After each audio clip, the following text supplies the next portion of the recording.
Et donc la santé intéresse les investisseurs. Il y a un véritable intérêt pour ces investisseurs à aller sur de nouvelles classes d'actifs.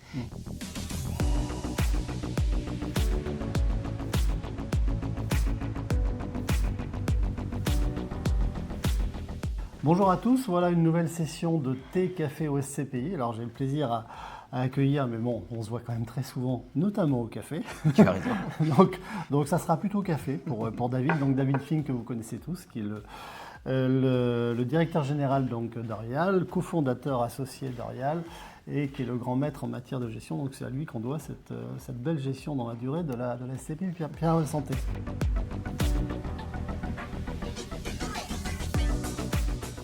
Alors, un phénomène d'actualité, tu viens de poser tes valises, tu reviens du MIPIM, Voilà. au salon de l'immobilier. Alors, ça s'est passé comment? Quelle ambiance là-bas? Alors le MIPIM, d'abord, il faut savoir, le MIPIM, c'est le marché international des professionnels de l'immobilier. Donc c'est un marché qui est impressionnant parce que c'est le plus grand marché mondial du secteur de l'immobilier. Qui se déroule à Cannes. Qui se déroule à Cannes, donc ça c'est une bonne chose. Donc, Mais ça... vous avez eu le mauvais temps, je crois. Alors oui, exactement, on a eu le mauvais temps et ça expliquera un petit peu l'ambiance peut-être. D'accord. 80 pays sont représentés, Ah, à peu près 2500 sociétés viennent, 20 000 personnes en fait sont dans cet environnement du salon et à peu près il y a 300 stands.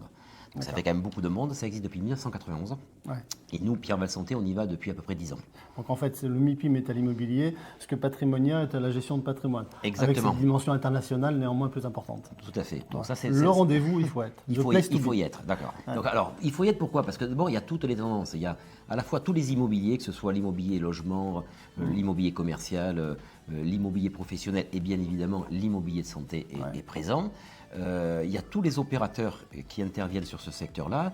Donc c'est les promoteurs, ça va être les collectivités locales, les pays, les urbanistes, les architectes, les notaires, les avocats et les banquiers. Donc tout le monde qui gravite est là. est présent. Tu gagnes du temps en étant là-bas, Voilà. tu as fait beaucoup de rendez-vous. Voilà.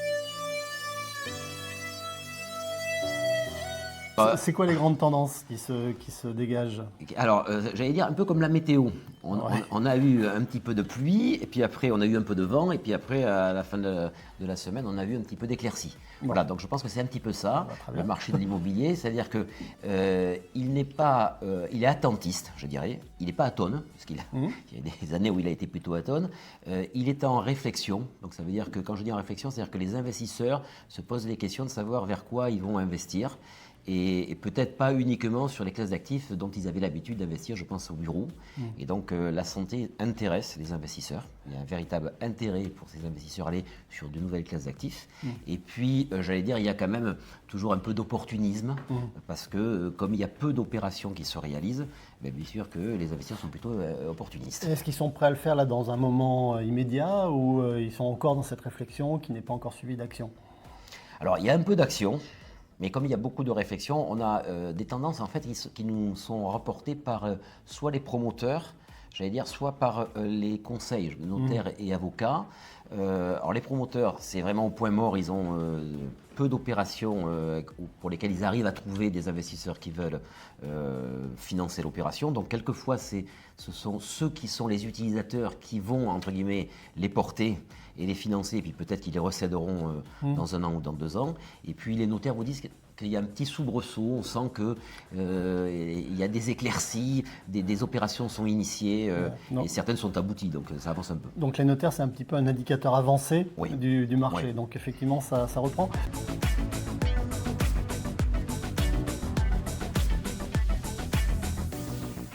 Et toi, dans le domaine de la santé, est-ce que tu as eu des entretiens qui t'ont donné quelques idées, parce que je sais que tu n'en manques pas, des idées d'investissement ou des priorités peut-être à te donner?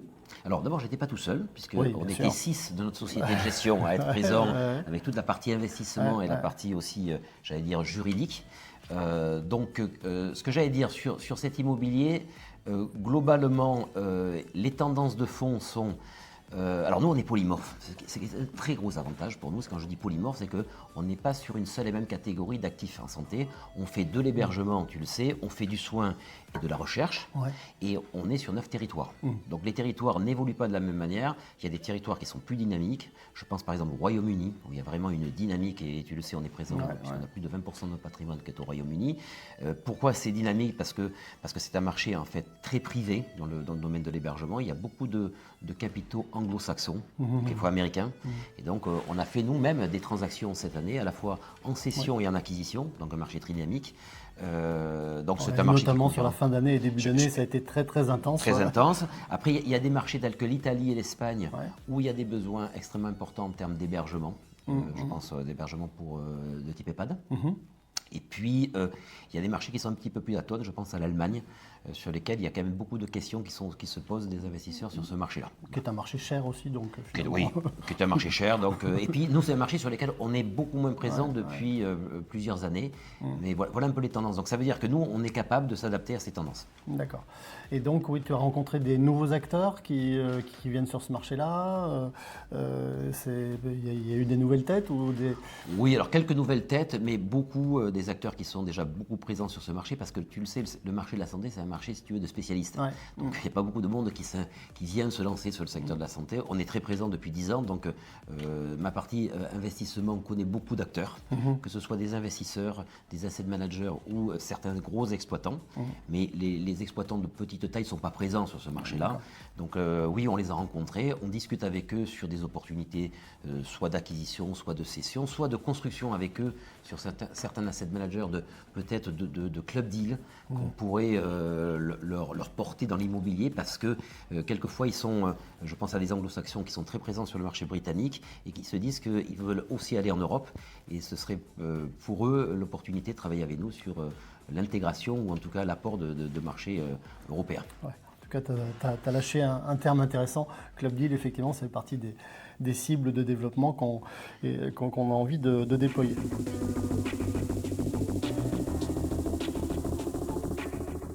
Alors tu parles d'acquisition, de transactions, etc. Forcément, ça signifie relation avec des banques. Oui. Comment apprécient-ils le comportement du marché? Alors globalement, les banquiers ont envie de financer, mais bon, c'est comme tout le monde subit les crises, ça c'est la première chose. Après, spécifiquement au secteur de la santé, il y a peu d'acteurs qui sont vraiment spécialisés sur le secteur de la santé. Mais en tout cas, tous les acteurs qu'on a pu rencontrer, qu'on connaît dans le domaine bancaire, sont très intéressés par nous financer des opérations, soit d'acquisition, soit des opérations de CAPEX, vous savez, de travaux, pour plusieurs raisons. Parce que d'abord, la santé, c'est une tendance de fond. Ça répond à des enjeux majeurs qui sont la démographie et le vieillissement de la population. Donc ça intéresse les banquiers. La deuxième chose, c'est qu'on signe des baux de très longue durée. Donc il y a une forme de résilience sur les flux. Ça intéresse aussi le banquier. Et puis le troisième sujet qui est quelque chose qui porte intérêt de plus en plus, c'est tout ce qui est le volet RSE. Le volet RSE et ESG, les banquiers sont très appétents et ont des obligations de financement des fonds qui répondent à ces exigences-là. Et donc, on coche toutes les cases. Et ça, c'est vraiment une tendance qui a émergé là, ces derniers temps, notamment au MIPIM. Tout ce qui tourne autour de RSE, ESG, développement durable, j'allais dire depuis un an. C'est un effet de mode ou c'est une tendance de fond? Je pense que c'est une tendance de fond. Ça fait depuis 2 ans que les banquiers nous imposent, ou en tout cas nous imposent des critères de cette nature qui nous permettraient aussi d'avoir des taux bonifiés. D'accord. Donc c'est gagnant-gagnant. Ouais. Donc tu parlais de météo en introduction sur cette séquence-là. Donc finalement, les éclaircies, elles s'établissent. Puis là, on voit le temps est au beau fixe, ou faut encore être vigilant pour l'avenir? Alors pour l'avenir, t'es quoi? Moi, je dirais que je ne suis pas dans l'euphorie. Non. Je suis plutôt dans l'optimisme. Ouais. C'est vrai qu'on est dans un environnement qui est complexe. On a connu la guerre, on a connu l'inflation, maintenant on connaît la guerre commerciale avec Trump, avec tous les effets qu'il peut y avoir. Vous savez, les investisseurs, l'incertitude, ils n'aiment pas. C'est clair. Mais en tout cas, ce qui est favorable pour l'immobilier, c'est 2 choses. C'est il y a eu une baisse des taux qui a remis en perspective les valeurs de l'immobilier. Et en tout cas, plus les taux baissent, plus l'immobilier pourra reprendre des couleurs. Et puis, il y a eu une crise aussi, un choc d'usage. On l'a vu dans les bureaux. Ça, c'est derrière nous. Donc aujourd'hui, j'allais dire, les investisseurs ont envie de se diversifier. C'est vraiment, je pense, la chose la plus importante qu'on puisse dire, c'est même les institutionnels veulent se diversifier, donc aller vers la santé, et les particuliers, c'est la même chose. Le socle de base, ou en tout cas quelque chose qui peut être de l'immobilier non coté, moins volatile que les classes d'actifs financières, qui sont très volatiles, avec ce côté santé qui a à la fois ce côté défensif, mais aussi ce côté social que je trouve très important, donner du sens à son investissement. Donc, je suis assez optimiste. Bon, un optimisme mesuré, on n'est pas euphorique, Non. mais on reste vigilant. Donc, mais de toute façon, effectivement, il y a des choses à faire. Puis la place effectivement de la santé dans une allocation patrimoniale, je pense que c'est plus que jamais le socle et la pierre angulaire finalement de ce dispositif. Merci beaucoup, David. Merci Thierry. On va reprendre un café. Avec grand plaisir. Allez, à bientôt pour Salut. une nouvelle séquence. Merci.